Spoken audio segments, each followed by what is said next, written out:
दुग्ध विकास आणि पशुसंवर्धन राज्यमंत्री अर्जुन खोतकर यांच्यावरील आरोपांची एसीबीकडून चौकशी होणार आहे। काल अर्जुन खोतकर यांनी स्वतः मुख्यमंत्र्यांची भेट घेऊन निष्पक्ष चौकशीची मागणी केली होती। त्यानंतर मुख्यमंत्र्यांनी एसीबीकडून चौकशीचा निर्णय घेतलाय।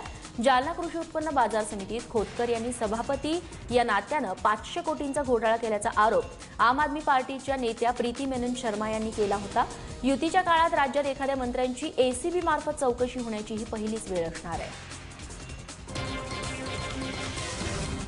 प्रीती मेनन यांनी जे माझ्यावरती आरोप केले ते सर्व निराधार आणि खोटे बिनबुडाचे आरोप आहेत। हे सर्व आरोप मी फेटाळून लावतो। त्यांनी जे सांगितलं की 1500 गाळे आहेत असं चुकीचं आहे। फक्त 300 गाळे माझ्या कारकिर्दीत झालेले आहेत। त्यामुळे ते नियमानुसार ऑप्शन करून झालेले आहेत। माननीय उद्धव साहेबांचा निरोप मला आला आणि त्या पद्धतीने मी माननीय मुख्यमंत्री महोदयाला भेटलो आणि मुख्यमंत्री महोदयाला जे काही आरोप माझ्यावरती केले गेलेत याची सखोल चौकशी करावी अशा प्रकारची मागणी मी स्वतः माननीय मुख्यमंत्र्यांकडे उद्धव साहेब यांच्या सूचनेनुसार या ठिकाणी केलेली आहे।